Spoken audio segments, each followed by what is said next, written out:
What up, my guys? Welcome to another show, man. It's NBA Talk with Jay. It's Winning Wednesday here. We're back. We're trying to get some cash here. Appreciate everybody in the chat, man. If you're hating, you're probably about to get kicked out of the show. You see what I'm saying? But it's all positive vibes in the chat. We're trying to cash here. What's up with you, Shark? Everything cool with you?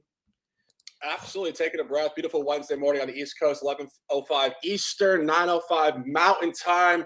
Chat is popping. We respect you guys in the chat immensely. The beginning is right now. Big card on this Wednesday, 10 games. Let's get in there. Let's discuss and let's dominate.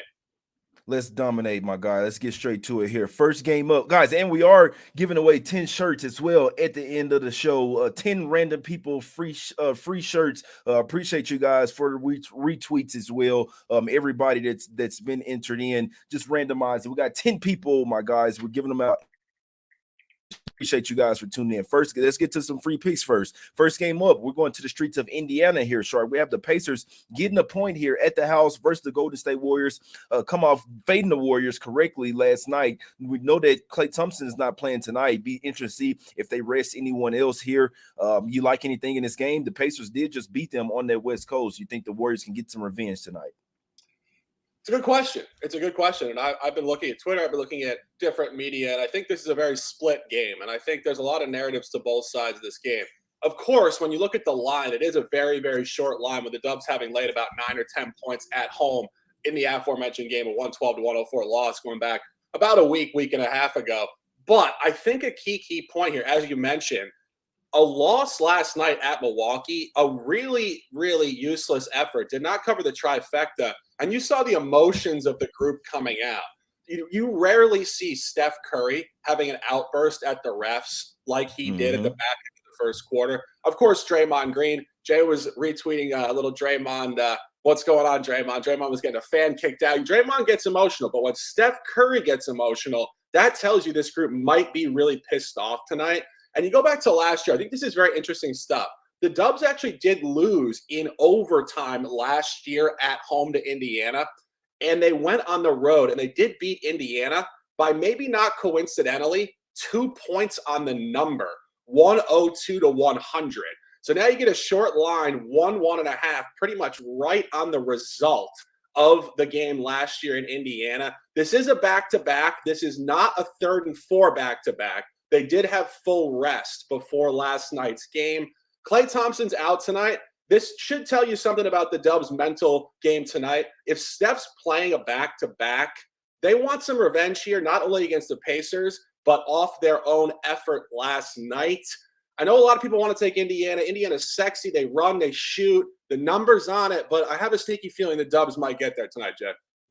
Yeah, I'm with you. That's the only way I could look at it as well. And I'm looking at Dubs in the first quarter here. Obviously, I want to wait to see if everyone's playing. I expect Klay Thompson to be out, but as long as everyone else is playing, this Pacers team is not, they're not good in the first quarter, guys. Follow the patterns. Notice the trends as well. Some of them, you can really just notice how a team functions, especially when they're coming out of game, some like quarters and half splits like that.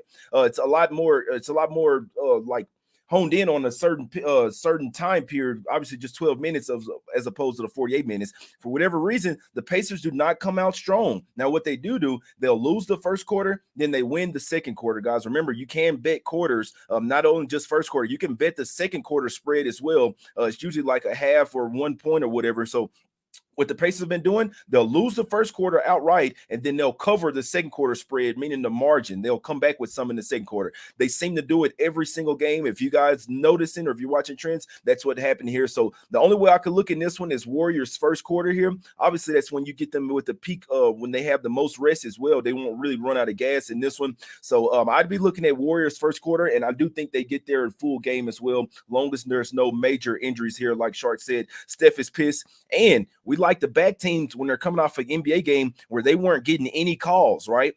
They weren't getting any calls, and the Bucks are a really stifling type of defense. You're going from a great defense versus a team that doesn't play a ton of defense in the Pacers that try to beat you at offense, guys. So I'd be looking at Warriors in the first quarter, and I'd heavily lean Warriors full game as well, guys. If I'm making a play in that game, it's definitely the Warriors in the first quarter. Pacers 110-1 ATS last 12 first quarters, guys. Let's go over here to the streets of Orlando here. We have the Magic going up against the Hawks in this one, my guys. Magic here at the house, I believe they've been at the house for a while now, Shark, on this long homestand. How do you think the Hawks, you think they can bounce back here on the road, my brother?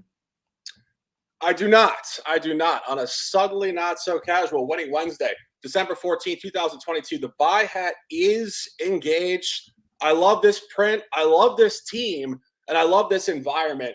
And as you mentioned, Magic are catching significant wind at home. 5th game of a homestand, 4-0 ATS, really getting this roster together with Wagner, with Paolo Banchero, with these guys catching their flow. And I think you're catching a very, very unique situational environment versus divisional opponent Atlanta. You're getting a double revenge game. You go back to the second game of the year. It was Friday, October 21st. The Magic did lose by 10. It was roughly a push. The line was 9.5 or 10, somewhere around there in Atlanta. They came home. Atlanta did lay 7.5 points on Wednesday, November 30th, and Atlanta hammered them 125-108. So now you're getting what we call line functionality. When you lay 10 at home, then you lay 7 on the road, you win by margin by 17, and it comes down to 3. Books are telling you a double revenge angle for the Magic. And you go back to last year, this is exactly what happened with these teams. Last year, the first matchup, Atlanta blew them out at home. Then Atlanta went into Orlando in the first road matchup and blew them out again. And then slightly different, it went back to Atlanta, but the line did shorten up towards Magic, and the Magic did win the game 104-98. I think the Magic get there tonight. I think they win the game outright. And then I think Atlanta, in about 2 weeks, the 4th matchup of the year, all before New Year's, probably gets them again at home. Jay? Yeah, that's a good look there. I couldn't talk you off in this one. Obviously, the line is all over it as well. You may get a better line in this one. Obviously, Trae Young didn't play in the last game, meaning that obviously there was a back-to-back as well, a horrible spine, which means he's probably back in here. So just what I'd like to do, me personally, I'd like to wait for Trae Young to get ruled in. Maybe that line goes up to 5, just trying to get the best number as possible. Did the buckets pie with my guy HP Basketball on Twitter. He likes the Magic here as well here. So I couldn't. He took him +3 and on the money line here, Shark. So really sharp look in this one. Definitely should be the side. The Hawks, I'm not betting on them right now. They're a total bet against for me. It's either in their games, either I'm betting against them or I'm staying off the Hawks. A ton of turmoil with the Hawks, and it's called. I think the coach, I think Nate McMillan, pretty close to getting fired. Someone like an old school coach. This is not the old school NBA. This is the new age NBA. He's getting into it with his players and stuff. A lot going on there in Atlanta, my guys. But if Trae Young is ruled in, this line may go up to 5 in this one, guys. Let's go over here to the next game here.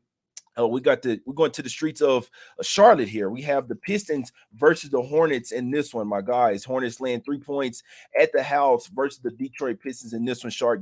I have absolutely nothing on this game, Shark. What you like here? I do. Buy hat engaged. Charlotte Hornets. I'm at 2.5. 3 is fine. This should be a not a blowout, but they should win this game by 5 points or more. And a lot going on in this game.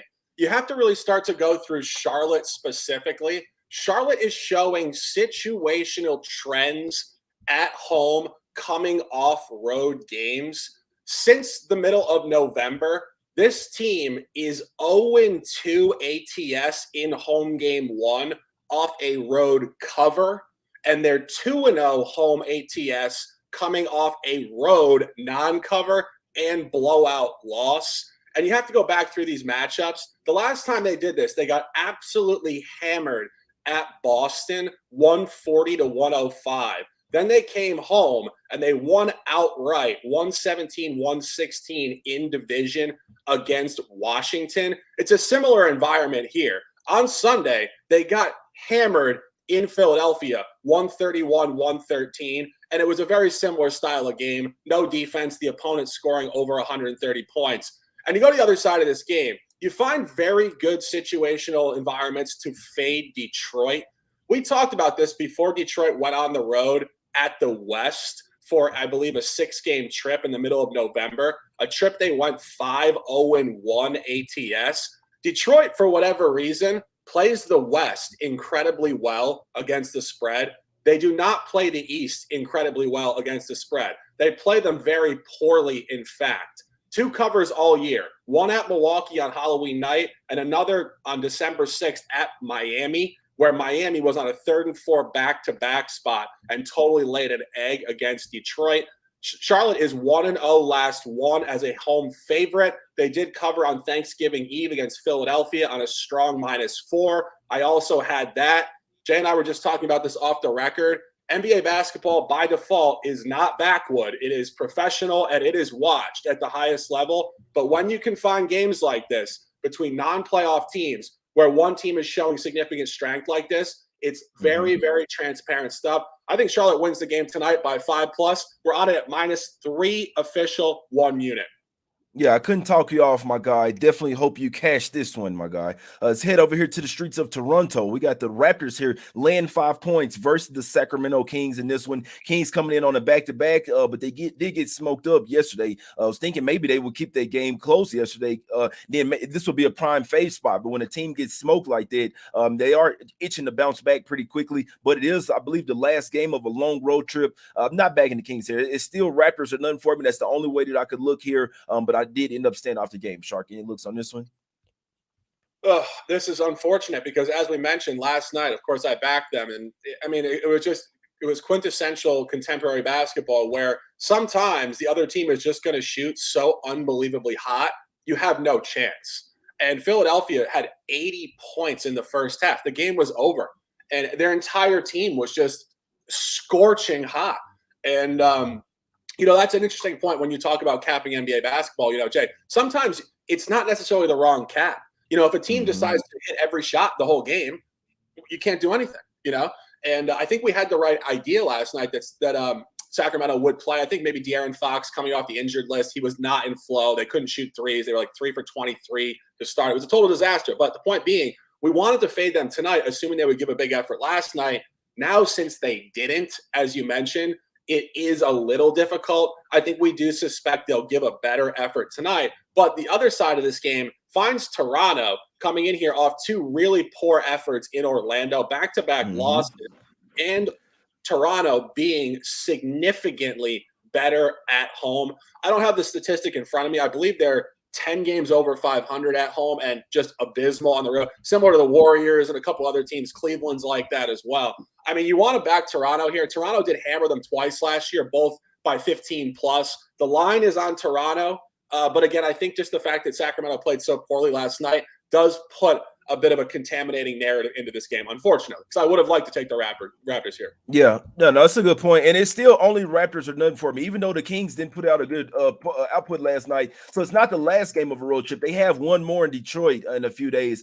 They should definitely probably win that game. But yeah, I could see them dropping another one here, mainly because the Raptors probably coming in pissed off of those 2 Magic losses. But I can say I'll probably watch this game. Some seem to going on with the Raptors. Seeing like my insiders with the team are kind of starting to call for Nick Nurse to possibly be fired over there. And it's kind of crazy because we know that he's a great coach, but he does seem somewhat disconnected with the team right now. Like obviously those 2 games, those 2 losses in Orlando, that's pretty eye-opening for Raptors. I mean, they're supposed to be one of the top 4, top 5 teams in the East this year, and you just lost back-to-back to the Magic. So I can understand losing one of them. When you come back in the revenge game and get smacked up in that one as well, I understand why they're raising their eyebrows with Nick Nurse over there. So something going on in Toronto.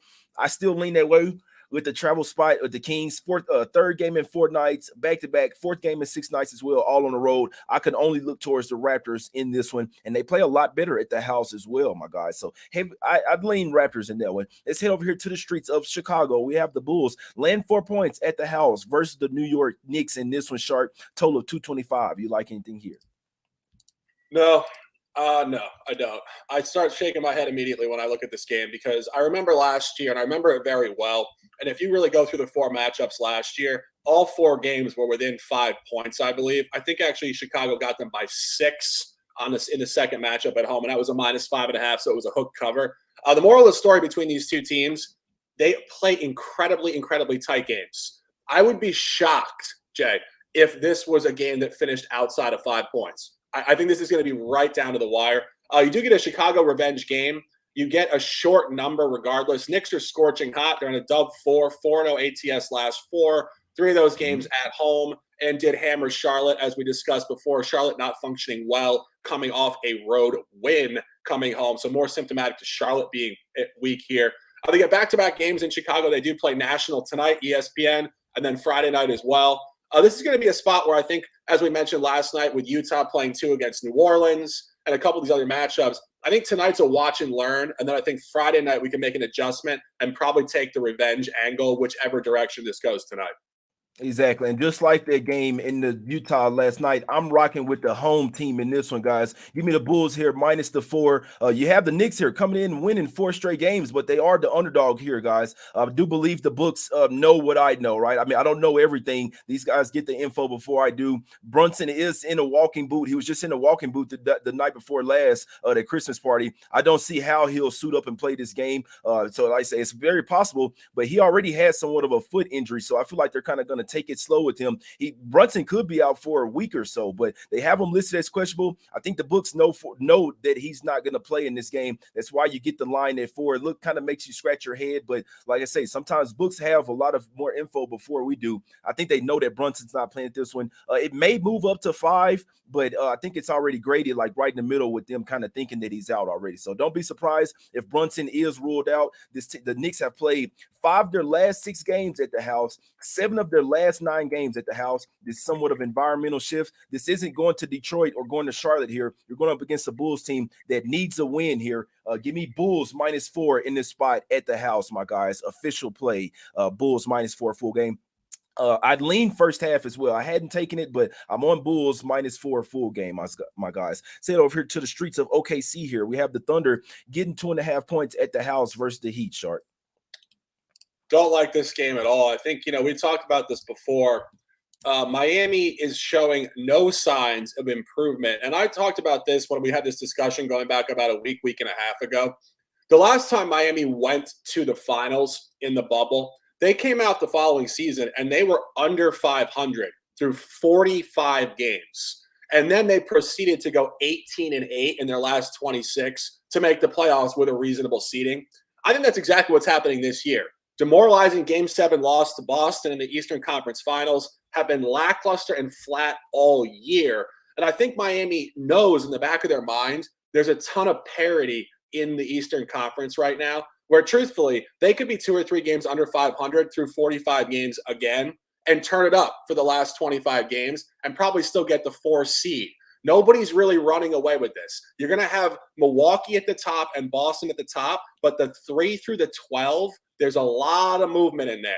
And I think Miami knows that subconsciously. They're saving their energy. They are an older group to a degree. They did go deep into late May. They're obviously fatigued and unfocused. Jimmy Butler with a couple comments about a lack of defensive efficiency. That's not Spoelstra. That's not Jimmy Butler. That's not their mentality. I think they're just unfocused. And of course, you do get a historically short line here. This line is all over Oklahoma City. Only way I could look in this game is Oklahoma City, although I don't love fading Miami. At some point, they got to show something. Don't love the game. Yeah, it's a tough one, guys. I'll tell you what, the way I look at games, looking on this road trip, West Coast road trip for the Heat, they could win every game if they wanted to, guys. Indiana, OKC, Houston, and San Antonio. They could easily, when I'm looking at it, as I said, they're going 4-0 on this road trip. The team is pissed off. They know that they've been playing lackluster on the road. I guess in theory, it doesn't really make sense, the fact that Jimmy Butler's sitting out. First game of a back-to-back, but that does throw a wrench in it. But I'd still lean Heat here. I know that they've been playing trash, but obviously they've been going up against some top-tier teams as well. This is a team that did beat the Celtics when they were red hot in Boston as well. So they can show you they can play top-tier basketball. Bam Adebayo should absolutely eat in this game, guys. So rather than even taking the Heat here, might just look at some Adebayo props. I'm pretty and Robertson. So this team doesn't have many centers already, the Thunder. What they do, it is a ton of their guards. Even Robinson Earl is banged up now, one of their kind of pseudo centers now. I guarantee you, Spoelstra and Jimmy Butler from the bench is going to say, drive into the paint every single time. So that doesn't mean that they're going to win the game, but they should have put like at least 70 points in the paint here. I see Bam Adebayo going absolutely bonkers in this game. Maybe it's one of those where they know that they can win even without Jimmy. So I know it's an unsexy pick. People don't like the Heat right now, but I didn't bet -2.5 yet, but I do think the Heat go 4-0 on on this road stand, my guys. Start to put together some good basketball games versus these weaker teams on the road. That's when you want to do it. So I'd heavily lean Heat. Even more better play, though, probably be Adebayo points. I don't even know what it's at, but I know he could go for 25, 30 points in his sleep tonight. Rebounds as well, points and rebounds as well. I might have to give a strong look at that, my guys. That's what I'm looking at last night. But don't be a bit surprised to see the Heat win this game and go 4-0 on this road trip. Win tomorrow in Houston and in San Antonio on the next day, my guys. Let's go over here to the streets of San Antonio here. We have the Spurs at the house versus the Portland Trail Blazers in this one, Sharks. Blazers playing a lot better basketball. Now they head on the road here, laying 7.5 points. And this Spurs team is playing a lot better. I don't want to bet against them. I don't think this is the Spurs team that's like, okay, auto fade them every single time. If you've done that, you've lost 3 in a row. This team is 3-0 straight up and against the spread last 3 since Pop has come back. Shark, what do you think about the Blazers? Do they continue to stay hot here on the road? It's tough, and I think actually really interesting stuff here. If you look at both of these teams, Portland and San Antonio, both teams came out hot this season, then fell apart for a period of time, and now are hot again. It's almost the identical statistical flow for these teams. And as you mentioned, now you find Portland coming in here 4-1 last 5, Spurs on a 3-game winning streak. What is less sustainable of the two? Probably the Spurs, I think. But the Spurs get a revenge game. The previous game, I had the game. It really started what was a horrible cluster of betting the Blazers games for me. The Blazers really have confounded me, unfortunately. They didn't cover the game by a hook. It was -7.5 at home. They'd won the game by 7. This is a Portland line. Obviously, when you lay 7.5 at home, it should come down to around 4.5. This is showing strength.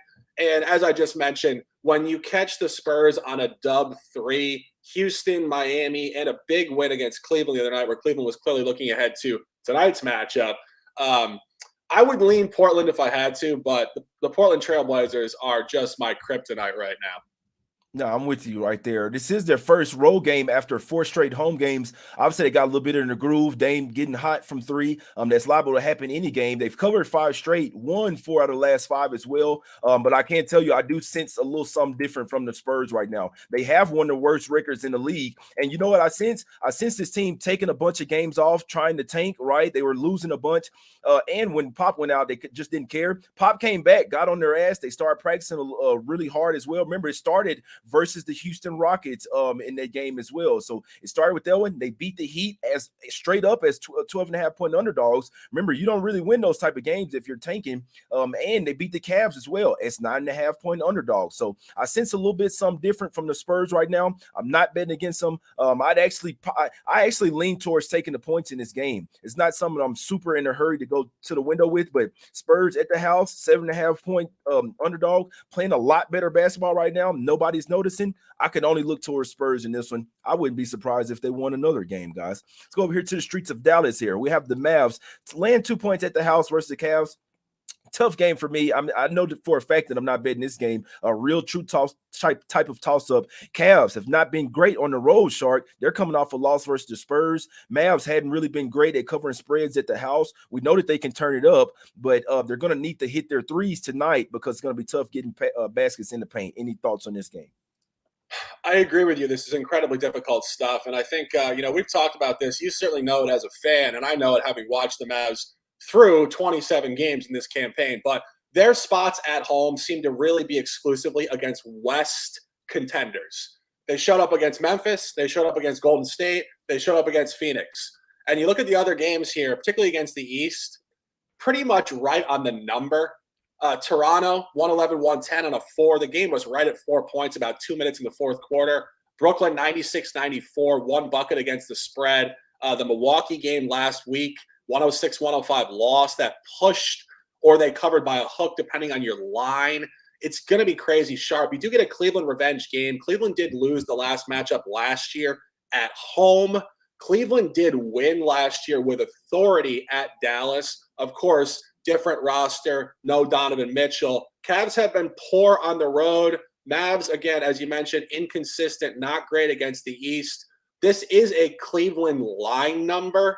If I had a free play, I would lean towards Cleveland. I do think, looking at the game the other night, they completely laid an egg at San Antonio. They knew they had a much bigger game coming up tonight. The line is short, free play. I would take Cleveland, but I do not like this game.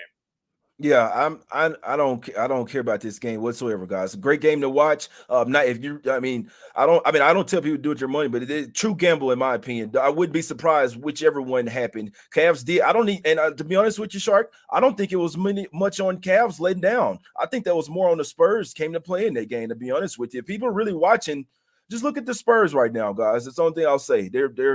They've maybe tried to flip a switch here. So, and the Cavs have not been playing well on the road as well. They are still a great team. You never know when Mitchell's going to get hot as well. The offense is somewhat stagnant on the road right now. Staying so far away from this game, man. Let's go over here to the streets of Denver here. We have the Nuggets land 9.5 points versus the Wizards. A ton of guys on the injury report for the Wizards in this one, Shark. You like anything here? Not particularly. As you mentioned, Wizards in shambles. Porzingis, Beal, a couple other guys. This is an interesting point. You mentioned Nick Nurse maybe potentially getting fired and Nate McMillan. You look at the Wizards, not so much the coaching situation, but the roster. Kuzma apparently complaining to the media, disconnectedness. And I think it's very interesting stuff in professional basketball right now where, again, teams that showed some sort of significance are now just saying, like, we're throwing in the towel almost. And you look at Washington. I mean, Washington is just falling off a cliff here. L7, they were over 500 just 2.5 weeks ago. Beal's been out. Porzingis can't rally the group. Couple tight losses, this, and that. You look at Denver on the other side of this. Denver is, I believe, 0-2 ATS at home against the East in a small sample. We did fade them correctly with Detroit on November 22nd. Detroit did win the game outright, 110-108. But the key point there was Denver had awful travel through November. They had a ton of road games. They didn't have actual homestands. They haven't had a legitimate homestand all year. At this point, the most home games they've played consecutively this year is 2. So the odds makers, the schedule makers did not do them any favors here early season. I think Denver will become a bye team, obviously, as Murray, MPJ hopefully comes back into some form, and Jokic really integrate with themselves off last year. 0-2 ATS against the East, again, symptomatic to scheduling. Free play, I would lay it out here at -9. Don't love the game, though. I'm with you. Yeah, I can only look Nuggets here, guys. The Nuggets, they could really smoke this team, man. Like Beal, I'll just give you guys the info that I have. Beal, he doesn't want to be in Washington. He only stayed there because there was no other team that he wanted to go to, one of them. You see what I'm saying? He went on a podcast and said to himself, Porzingis, he's paper plate. He may not even play in this game. He's a little banged up. When I see him questionable, I said to myself, I don't think Porzingis is going to play in this game. And if he doesn't, this team is getting smoked, man. Really, Porzingis. Now, in theory, you could get a Will Barton revenge game. He got traded from a good team to a sorry team. So I'm sure he's going to be pissed about that. But the problem is, Will Barton has basically forgotten how to play basketball. That's one of those main things. Like, what's going on up there in Washington, D.C.? Barton is a good player. He started off coming off the bench. When he does start, he's still ass. So I don't even know if he even wants to play in Washington. These things, Kuzma asked out as well. So this team has something going on in Washington. I may not bet on them for the rest of the year, maybe in a really good spot, catching double digits. But right now, I can only look towards fading the Wizards. I think Porzingis is a possibility he could be out. I don't think Bill even wants to come back, right, Shar? I mean, if you get paid all this money, you got a little injury. Man, I'm still hurt, man. I don't even want to come back and play. I'm going to get paid regardless. Sit me out. I sit on the bench, man. So he is questionable in this game in theory, but a ton of things going on with the Wizards, guys. Internally, it's not bet on, in my opinion. So I wouldn't be surprised if they got smoked. I don't want to bet the Nuggets at this point range because they tend to not play defense when they're going up against a team that's not great. They'll kind of just come out there playing lackadaisical defense and beat you with their offense. So that's the Nuggets. That's why they're so frustrating. But KCP going up against his old squad as well. So if you're looking at props, maybe give a look to guys like KCP and maybe Will Barton. But I think maybe just stick to KCP in this one. He's going to want to go off against his old squad, my guys. Last game up. Let's go over here to the streets of LA here, guys, man. My guy knows a guy. He's on Wolves +6.5. And I say to him, I want to take Wolves here, Shark. Clippers starting to get hot. I know it. But this is home game too. What do we see sometimes? teams will come home, ball out for the first home game, and then the second game is a letdown. I just got a crazy feeling that could come here. A lot of people giving the Clippers praise. I think there was more on Boston missing a ton of open shots. Russell is questionable here, though, so I can't take this game without knowing the status of D'Angelo Russell. Shark, you like anything here? Do you think the Clippers keep it going here? It's tough. It's tough. I think a standout point here is the Clippers are playing back-to-back home games on national TV. This is the nightcap of an ESPN doubleheader tonight against Minnesota. And then tomorrow night on Thursday, they have to play Phoenix on NBA TV at 10:30 p.m. Eastern. If you look at this, I do think obviously Phoenix is a bigger game for them. I think one standout point here, I looked at last year. Of course, no Rudy Gobert, Karl-Anthony Towns, and the Wolves having really been all over the grid in the regular season last year, starting out horribly and then obviously finishing with authority to a certain degree. But all the games last year between these teams were blowouts. Every single game was a double-digit game. Minnesota did win the last one. The Clippers got the first three. You get a revenge game for the Clippers. It is a Clippers line number.